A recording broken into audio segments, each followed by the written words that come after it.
In just a few moments, we have an incoming class of elders and deacons who will be ordained and installed.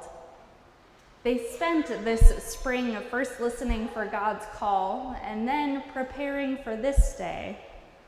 They prepared through long Sunday afternoon sessions of learning about their leadership styles, Presbyterian polity, and the committees they'll serve on. Our incoming officers spent time preparing for this day, a journey familiar to some of them, and for others, a journey entirely new as they serve for the first time, or because they're new to being Presbyterian. For months, it has all been about the preparation of getting to here. Similarly, for our youth, the last few months have all been about preparing for our summer trips to happen. And last week, we just returned from Massanetta Springs Middle School Conference, at which we ate, slept, and breathed the Beatitudes as the conference centered around these blessings that Jesus names and claims in his Sermon on the Mount. Before we got there, there was all sorts of preparation. Registration, parents meeting, packing our bags, trying to remember how to lead a youth trip, pep talks for youth on their first big trips away from home or when they're trying to go down a really big slip and slide. With all of this preparation in common, our sermon today is inspired by the Reverend Jamie Babsack's sermon we heard upon our arrival at Massanetta, which is lovingly referred to as Netta.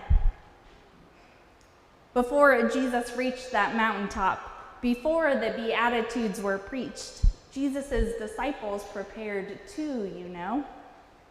We hear in the first two verses of this text that Jesus saw the crowds, journeyed up the mountain, and sat down.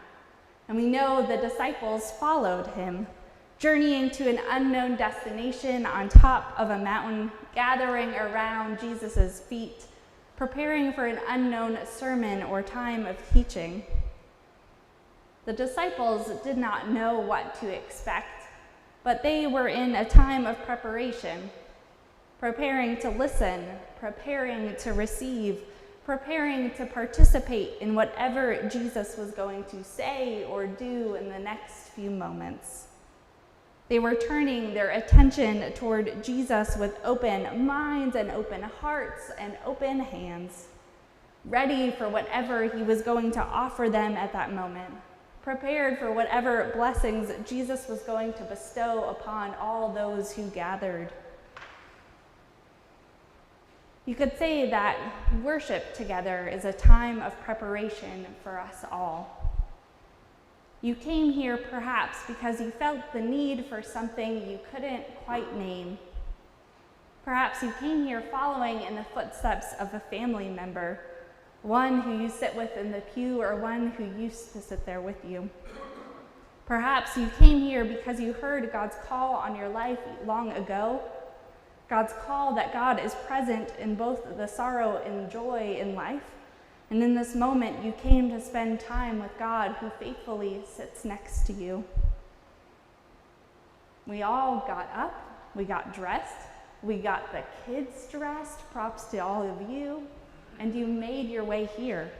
We walked in and we found a seat, whether it's one that's new to us or one we've sat in hundreds of times. While there's been so much preparation, there is still the unknown that lies ahead. Each of our unknowns ahead differ slightly from one another's, but they come back to the same question. What new thing is God up to in my life?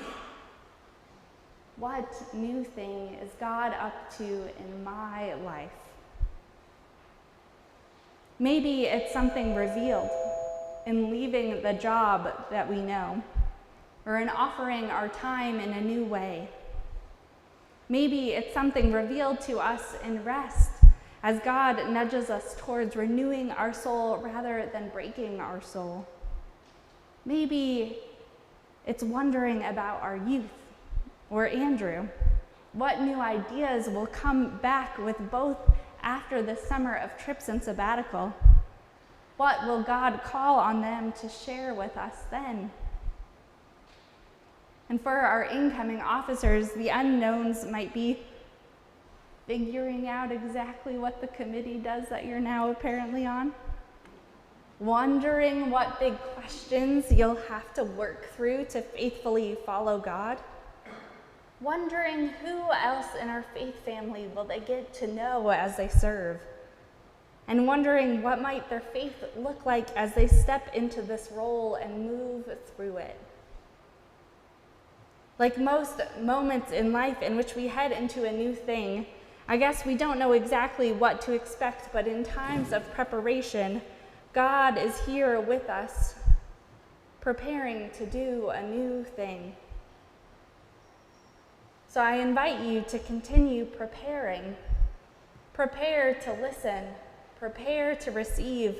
Prepare to participate to the fullest of your ability in whatever is to come. Turn your attention to Jesus with open minds and open hearts and open hands, ready for whatever God might offer you in this moment. Prepare yourself to notice the blessings here. Just as the disciples prepared themselves to receive Jesus' blessings on the mountaintop, we too prepare to receive God's blessings as the people of God in our time of worship together, in ordaining and installing new officers, in returning back to the office on Monday morning, in a hometown mission week that lies ahead. We prepare ourselves to receive God's blessing in the unexpected simply because we are children of God who are already blessed. Sometimes God's blessings come in the form of comfort. They reassure us that we are not alone. These blessings offer us grace when we've made a mistake and surprise us with joy when we are least expecting it. We see these in the Beatitudes as God blesses those who mourn, supports the meek, and those who are persecuted. And sometimes God's blessing comes in the form of challenge, pushing us towards something unknown, something new, something that might change a belief we previously held, something that has the potential to transform us.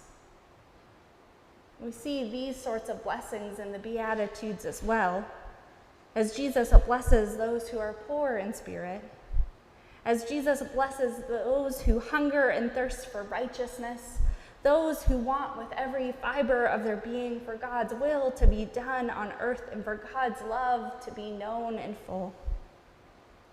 We see blessings in the form of challenge in the peacemakers who remind us in the small moments that we belong to each other.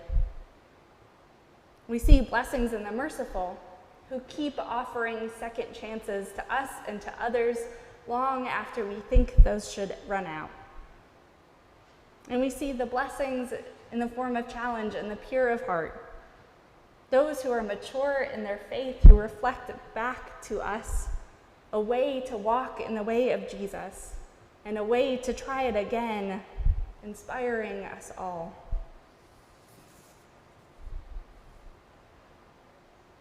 As life unfolds in the big moments of officer ordination and installation and in the small moments of everyday life, God's blessings are like this beautiful, mysterious gift in front of us, full of potential once we begin to unwrap it. Blessings of comfort for those who need comforting, blessings of challenge for those who need challenging. And we all fall into both of those categories. These blessings are gifts once we begin to experience it in its fullness, once we open ourselves to receive it. So to our incoming officers, it's my sincere hope and prayer that in your time as officers, RCPC will be a blessing on your life. In the meetings and the mundane, prepare yourself to receive God's blessing. and to everyone in this place. I pray that you may know God's blessing in this place. Ask anyone who's been here for a few years, and they will tell you the blessings that they found here. This blessing remains in the present. And as we live together as a community of faith now, we serve to bless others in the future. One such way we do that is installing a new HVAC, as boring as that is. But a new HVAC means being greener and preparing our world for our children and our grandchildren to come, and that is a blessing for the future. So let us remember that the blessings on the mount were not the first that God gave their people, nor were they the last. For blessed are each and every one of you. The God who was and is to come is here with us now.